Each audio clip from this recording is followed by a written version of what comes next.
오늘 본문에서 예수님은 베드로와 야고보와 요한이라고 하는 제자들을 데리고 산에 올라가셨습니다. 산에서 보니까 예수님의 얼굴은 해같이, 그리고 예수님의 옷은 빛과 같이 찬란한 모습으로 변모하시는 겁니다.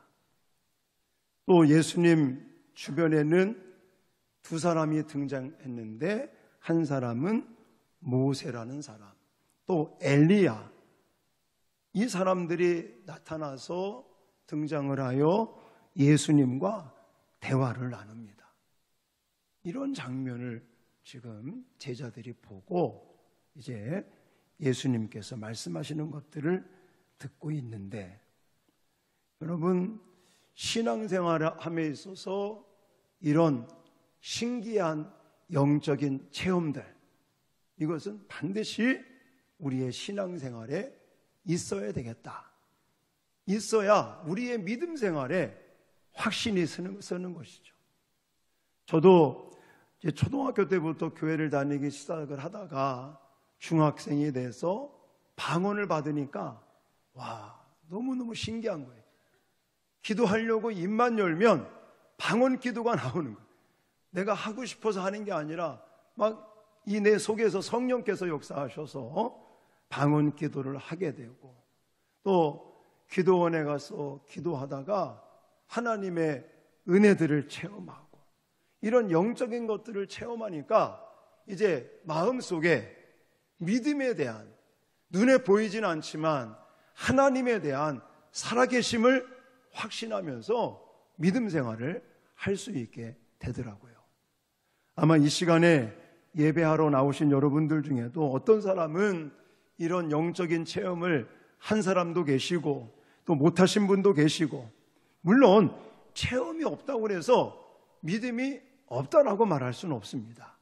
그러나 이렇게 신앙생활에 있어서 신비스러운 체험을 하는 것, 이것은 굉장히 우리에게 필요한 부분이고 중요한 부분이다라고 저는 말씀을 드리고 싶습니다. 그냥 어떤 마음적으로만 예수님을 믿음으로 영접한 사람보다는 내가 몸소 살아계신 하나님을 체험하고 또 하나님께서 역사하시는 것들을 실제로 체험한 사람하고는 차이가 분명히 있다고 저는 개인적으로 생각을 합니다. 이런 의미에서 여러분들도 이런 신기한 하나님의 살아계시는 역사들을 체험할 수 있기를 주님의 이름으로 축원합니다.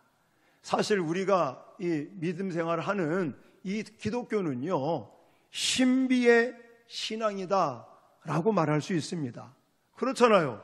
창세기 1장에 태초에 하나님이 천지를 창조하시니라, 말씀 한마디 한마디로 우리가 지금 누리고 있는 이 우주 만물이 하나님의 말씀에 의해서 창조되었다?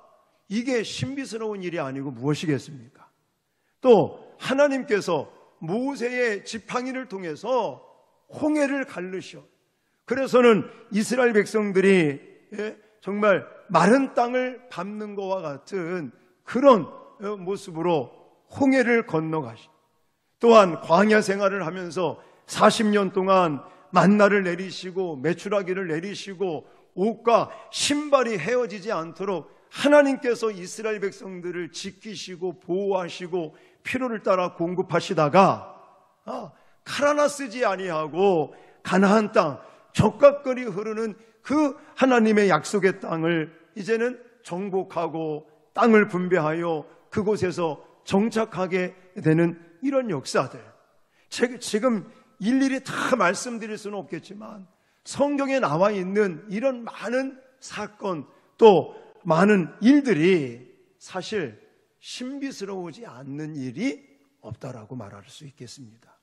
그래서 우리는 보고 듣고 체험하는 것, 이것은 우리 신앙생활에 있어서 굉장히 중요한 일이고 필요한 일이고, 기독교는 신비가 없다면 기독교가 아니라고까지도 말할 수가 있겠죠. 물론 신비주의에 빠지면 이거는 문제 있습니다. 잘못하여 신비만 보고 듣고 이런 신비스러운 것에만 빠져버리면 그 사람은 이단이 될 수밖에 없겠죠. 그러나 우리는 우리의 신앙을 견고하게 확신 있는 믿음의 신앙을 하기 위해서는 반드시 이런 신비스러운 체험이 있어야 되겠다라는 말씀을 드리면서, 그렇다면 우리들이 이런 신비한 체험들을 어떻게 할 수 있을 것인가, 또 내가 신비스러운 이런 체험들을 가지고 있다면 이것을 어떻게 관리하면서 은혜를 지킬 수 있을 것인가, 이 부분을 함께 말씀드리려고 합니다.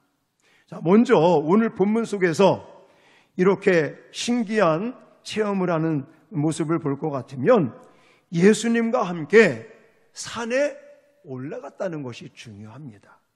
자, 신기한 하늘의 영광을 체험했던 제자들 베드로와 야고보와 요한이 예수님과 함께 산에 올라갔기 때문에 이런 체험을 할 수 있었다는 것입니다.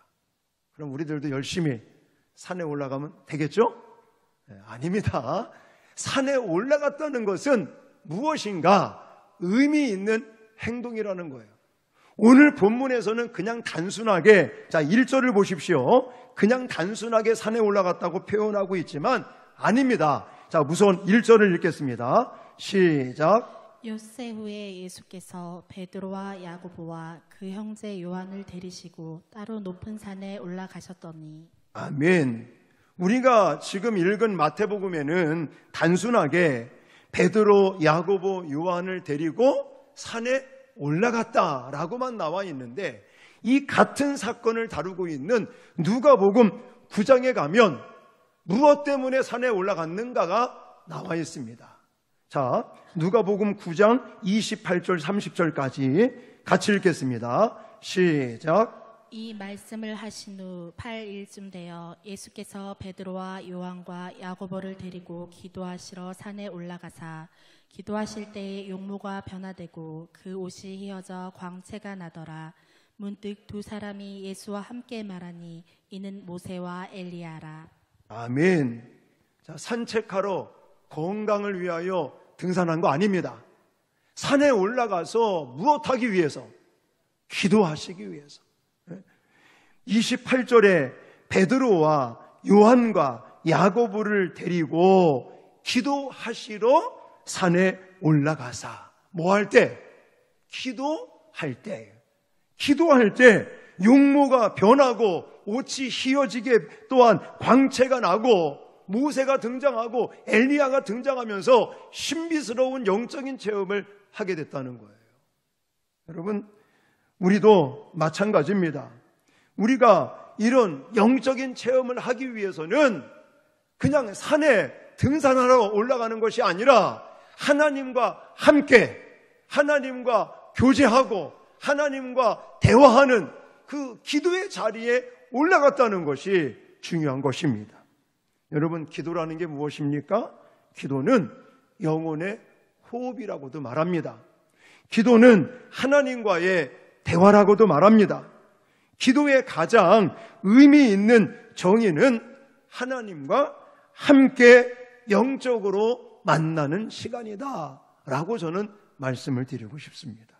여러분, 눈에 보이진 않지만 우리는 기도하면서 하나님을 만나고 하나님과 교제하고 하나님과 소통하고 하나님과의 영적인 이 관계를 돈독하게 만들어 갈 수 있고, 이런 기도의 시간들이 많아질수록 그 사람은 영적인 체험할 수 있는 가능성이 커진다는 사실을 꼭 믿으시기 바랍니다. 사랑하는 성도 여러분, 어떤 사람들이 하나님의 은혜를, 이 영적인 체험들을 체험할 수 있느냐? 영적인 것을 많이 추구하시면 돼요. 만약에 여러분들께서 사과를 많이 내가 먹고 싶다 그러면 어디로 가면 되겠습니까? 사과 파는데 사과밭에 가면 되는 거예요. 내가 예를 들어 수박을 많이 먹고 싶다 그러면 수박밭에 가든지 수박 파는 과일 가게 가든지 그곳이 많이 있는 곳에 가야 그것을 내가 얻기가 쉬운 것이죠. 내가 영적으로 많은 체험을 하고 싶으면 눈에 보이지는 않지만 영적인 자리, 예수님과 교제할 수 있는 교제할 수 있는 장소, 기도할 수 있는 시간, 교제하고 소통하고 하나님과 대화하고 만날 수 있는 시간과 장소를 많이 찾으시면 여러분들께서 영적인 하나님과의 만남, 교제, 이런 체험이 많아진다는 사실들을 꼭 기억하시길 바랍니다. 그런 의미에서 교회에서는 자꾸만 여러분들이 영적인 체험을 하도록, 그래서 하나님과 교제할 수 있는 시간, 하나님과 대화할 수 있는 시간, 하나님과의 만남을 많이 가질 수 있도록 교회에서는 예배 시간도 오전에 예배 드리고 또 저녁 예배를 드리고, 또한 새벽 기도를 한다든지 또 한마음 기도회라든지 또 중보 기도회라든지 또 수요 기도회라든지 금요 기도회라든지 이런 다양한 기도하며 영적으로 주님과 교제하고 소통할 수 있는 이런 시간들을 만들어 놓은 이유가 바로 여기에 있는 것입니다. 여러분, 간절히 바라고 소망하기는 여러분들께서 기도하시면서 하나님과 만나는 시간, 만남의 장소들을 많이 만드실 수 있기를 주님의 이름으로 축원합니다. 그 다음에 두 번째는 이런 신기한 영적인 체험을 하면서 여기서 강조되어지고 있는 단어가 있는데, 그의 말을 들으라. 다시 말해서 주님의 음성을 들으라고 강조하시는 걸 볼 수가 있습니다. 자, 주님의 모습이 변화됩니다. 옷이 변하고 얼굴 광채가 변하고, 또 그뿐만이 아니라 모세가 나타납니다. 또 엘리야가 등장합니다. 그리고 대화를 하고 하는데 결국은 모세도 사라지고 엘리야도 사라지고 신비한 광경도 사라지는데 무엇만이 남느냐? 예수만이 남는다는 사실입니다. 그러면서 그때 구름 속에서 소리가 나기를 내 사랑하는 아들이요 내 기뻐하는 자니 너희는 그의 말을 들으라. 이렇게 강조하시는 음성이 들리는 걸 볼 수가 있습니다. 자, 5절 말씀이죠. 같이 읽겠습니다. 시작. 말할 때에 호련히 빛난 구름이 그들을 덮으며 구름 속에서 소리가 나서 이르시되 이는 내 사랑하는 아들이요 내 기뻐하는 자니 너희는 그의 말을 들으라 하시는지라. 아멘. 모세도 나타났고 엘리야도 나타났고 하나님의 음성도 들리고, 그러나 결국은 남는 분은 예수 그리스도밖에 없었어요. 그리고 남아있는 그 예수님의 말씀을 들으라고 성부 하나님의 음성까지 들리는 걸 볼 수가 있습니다. 저는 이 장면은 우리에게 아주 중요한 그런 의미를 말씀하고 있다. 그리고 아까도 말씀드렸지만 우리가 이런 체험을 하는 거, 신비스러운 영적인 체험을 하는 거 굉장히 중요한 일이고 필요합니다. 그러나 그 체험 자체가 중심이 돼서는 안 되는 거예요. 이 체험이라고 하는 부분은 사실은 도구일 뿐입니다. 누구를 만나게 하는? 예수 그리스도를 만나게 하는, 예수 그리스도가 어떤 분인지, 예수 그리스도께서 무엇을 하시는지, 어떻게 능력을 나타내시고 기적을 나타내시는지를 보여주는 수단, 방법일 뿐이지 그 신비스러운 어떤 영적인 체험 자체가 그것이 남아있는 것은 아니라는 것입니다. 마찬가지로 기독교는 많은 체험을 제공하고 있습니다. 그러나 그 체험 자체가 중요한 것이 아니라 체험을 통하여 우리는 예수님을 붙잡아야 될 줄 믿습니다. 체험에 우리는 빠져들면 안 돼요. 그 체험 자체는 도구일 뿐인 거예요. 그런데 우리가 만약에 체험에 빠져버린다? 그러면 신비주의에 빠져버리는 거예요. 신비주의에 빠지면 결국은 이단이 될 수밖에 없습니다. 사랑하는 성도 여러분, 체험은 수단에 불과한 것이요, 우리는 이런 영적인 체험을 통해서 예수님을 발견하고 예수님을 붙들고 그 예수님의 음성을 들을 수 있는 저와 여러분들이 되어야 될 줄 믿습니다. 예수님의 음성을 듣고 예수님을 따르는 것이 결국은 영적 체험의 목적이라고 말할 수 있는 것인데, 그래서 성경은 우리와 예수님과의 관계를 양과 목자의 관계로 말씀하시면서 양인 우리들이 이런 영적인 체험이 물론 필요하지만 그것보다 더 중요한 게 무엇이냐? 목자의 음성을 듣고 목자의 음성을 따라가는 것이 중요하다라는 것입니다. 그래서 예수님께서 저와 여러분의 선한 목자인 것을 믿으시죠? 예수 그리스도께서 진리시고 예수 그리스도께서 생명이시고 능력이심을 믿으시죠? 그렇다면 우리는 그 체험 자체를 우리가 마음에 둘 것이 아니라 그 체험을 통해서 예수 그리스도를 바라보고 예수 그리스도를 우리는 부여잡고 예수님의 음성에 귀를 기울일 수 있는 저와 여러분들이 되어야 될 줄 믿습니다. 그 예수님의 음성이 오늘날 저와 여러분들에게는 귀로 들려지기보다는 문자, 활자로 주어졌다라는 것을 꼭 기억하시길 바랍니다. 많은 사람들은 예수님의 음성을 들어라, 하나님의 음성을 들어라 그러면 귀로 자꾸만 들으시려고 그래요. 물론 때에 따라 하나님이 음성, 이 귀로도 들려주실 수 있습니다. 그러나 가장 보편적인 방법은 무엇이냐? 이 성경, 활자로 된, 이 문자로 된 성경 66권의 말씀을 통해서 하나님은 저와 여러분들에게 음성으로 들려주시기를 원하신다는 사실을 꼭 기억하시기 바랍니다.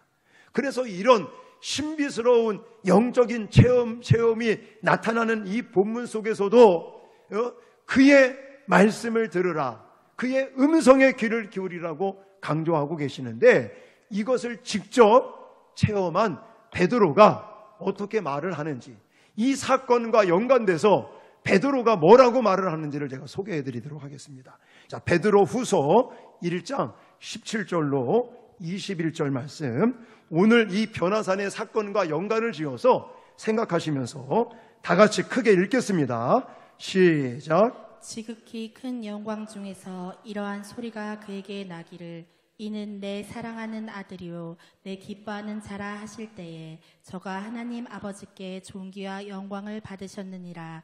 이 소리는 우리가 저와 함께 거룩한 산에 있을 때에 하늘로서 나음을 들은 것이라. 또 우리에게 더 확실한 예언이 있어 어두운 데 비치는 등불과 같으니 날이 새어 샛별이 너희 마음에 떠오르기까지 너희가 이것을 주의하는 것이 가아니라.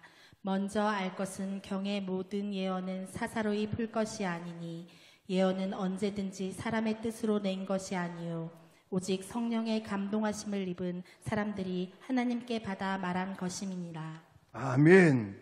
지금 베드로가 예수님 살아계실 때 변화산상에서 경험했던 이 어떤 신비스러운 체험을 하고 나서 지금 베드로 후서 1장에 말씀하고 있는, 여기서 강조되는 것은 무엇이냐면 이것을 주의하는 것이 가아니라, 이렇게 말씀을 하시면서 경의 모든 예언은 사사로이 풀 것이 아니니 하시면서 오직 성령의 감동하심을 입은 사람들이 하나님께 받아 말한 것임이니라, 이걸 강조하고 있습니다. 베드로가 변화산에서 영적인 체험을 하고도 그 체험 자체를 강조하는 게 아니라 그 체험 끝에 오직 내 사랑하는 아들, 내 사랑하는 기뻐하는 자니 그의 말을 들으라 라고 하시는 그 말씀에 베드로는 이 성경 말씀, 이제 우리에게 주셨던 66권의 이 성경 말씀, 성령의 감동하심을 통해서 이렇게 우리에게 하나님의 음성으로 주셨던 이 말씀에 집중하라고, 이 말씀을 우리는 주의하여 하나님의 음성을 들으라고 베드로는 말씀하고 있는 것입니다. 우리는 하늘에서 소리가 들려올 것을 기대할 필요가 없습니다. 물론 때에 따라는 하나님이 하늘의 음성으로 우리의 귓가에 들려주실 때도 있습니다. 그걸 부정하는 자가 아닙니다. 그런데 이제 그런 시대가 아니라 지금은 하나님께서 특별 계시로 주신 성경 66권을 통해서 우리에게 말씀하고 계시다는 것입니다. 할렐루야. 그래서 우리는 성경 66권을 통하여 또 성령의 감동, 조명하심을 통해서 이제 귀로 들을 것이 아니라 마음으로 하나님의 음성을 저와 여러분들이 영으로 들을 수 있기를 주님의 이름으로 축원합니다. 제가 우리 아이들한테 큐티를 계속 강조해요. 그래서 우리 아이들한테 큐티 했느냐? 그러면 했다고 그래요. 그럼 큐티 하면서 하나님의 음성을 들었냐? 그러면 안 들리던데요. 그래요. 그럼 그렇게 답변하는 아이들이 무엇을 얘기하는 겁니까? 귀로 듣는 것을 얘기하는 거예요. 그러나 지금은 물론 귀로도 들을 수 있지만 문자, 활자로 된 이 성경 66권이 우리의 이 심령, 마음과 영으로 우리의 마음으로 하나님의 음성을 문자로도 들을 수 있는 저와 여러분들이 되어야 될 줄 믿습니다. 이런 훈련을 하셔야 돼요. 이런 훈련을 하는 것이 바로 큐티, 말씀을 묵상하는 것입니다. 그래서 교회에서 매달 강조하고 있지 않습니까? 제발 좀 커피 한 잔 덜 마시고 매일 성경 큐티 책을 신청하셔서 그거 2달치가 4,500원, 5,000원밖에 안 합니다. 신청하시면 단체로 우리가 구입을 하게 되면 10% 할인도 받거니와 또 택배비도 안 드니까 교회에서 일률적으로 같이 주문해서 여러분 그 한 권, 큐티 책 한 권 가지고 2달 동안 말씀 묵상, 큐티를 할 수가 있어요. 큐티를 물론 바쁜 일상생활 속에서 매일매일 하면 좋겠지만 그렇게 하지 못한다고 할지라도 우리가 매일같이 큐티 책을 펴들고 아침마다 말씀 묵상의 시간을 통해서 활자로 하나님의 음성을 듣는 훈련을 하실 수 있기를 주님의 이름으로 축원합니다. 우리는 그 음성을 이제는 귀로 들을 것이 아니라 이 활자로 된 성경 말씀을 통해서 하나님의 음성을 듣고 하나님의 말씀을 따라 순종할 수 있는 저와 여러분들이 되어질 수 있기를 주님의 이름으로 축원합니다. 그리고 또 한 가지 이 신기한 체험을 하면서 이 본문에서 강조되고 있는 것은 무엇이냐면 사회성을 잃어버리지 말라고 말씀하고 계십니다. 자, 산에 올라갔어요. 산에 올라간 제자들이 특히 베드로가 이 신기한 체험을 하면서 너무너무 감동을 받으니까 여기가 좋사오니 여기에다가 예수님께서 허락하시면 초막을 셋을 짓겠습니다. 여기가 산 위가 좋으니까 산에서 살고 싶습니다. 이런 얘기를 하는 것입니다. 그러나 예수님께서 원하시는 것은 이 신비한 체험을 하고 그냥 산에 머무르는 것을 예수님은 원하지 아니하시고 산에서 내려가서 가정으로 세상으로 가기를 예수님이 원하고 계시다는 사실을 저와 여러분들은 꼭 기억을 하셔야 됩니다. 다시 말해서 신비스러운 체험을 하고 그것을 내 마음속으로만 간직하고 있기를 원치 않으신다는 거예요. 우리가 영적인 이 신비스러운 일들을 체험했다면 그것이 교회 안에서 아니면 그냥 마음속으로만 그것을 가지고 있을 것이 아니라 우리는 가정에 가서 아니면 직장에 가서 아니면 내가 사회 속에서 세상 속에서 세상 사람들에게 예수 그리스도의 이 능력과 구원과 사랑을 증거하고 간증할 수 있는 저와 여러분들이 되어야 될 줄 믿습니다. 그래서 예수님께서 강조하는 것은 산에서 그냥 머무르면서 거기 초막을 짓기를 하나님은 원하지 아니하시고 이제는 산에서 내려가서 세상에 빛이 되고 세상에 소금이 되라고 말씀하신 예수님의 말씀과 같이 저 세상에 가서 예수 그리스도의 십자가의 사랑을 증거하고 간증하고 나타내는 그런 저와 여러분들이 되어질 수 있기를 주님의 이름으로 축원합니다. 그래서 예수님께서는 마지막 지상 명령으로 마태복음 28장 19절로 20절에 그러므로 너희는 가서 모든 민족을 제자로 삼아 아버지와 아들과 성령의 이름으로 세례를 베풀고 내가 너희에게 분부한 모든 것을 가르쳐 지키게 하라. 볼지어다 내가 세상 끝날까지 너희와 항상 함께 있으리라 하시니라. 할렐루야.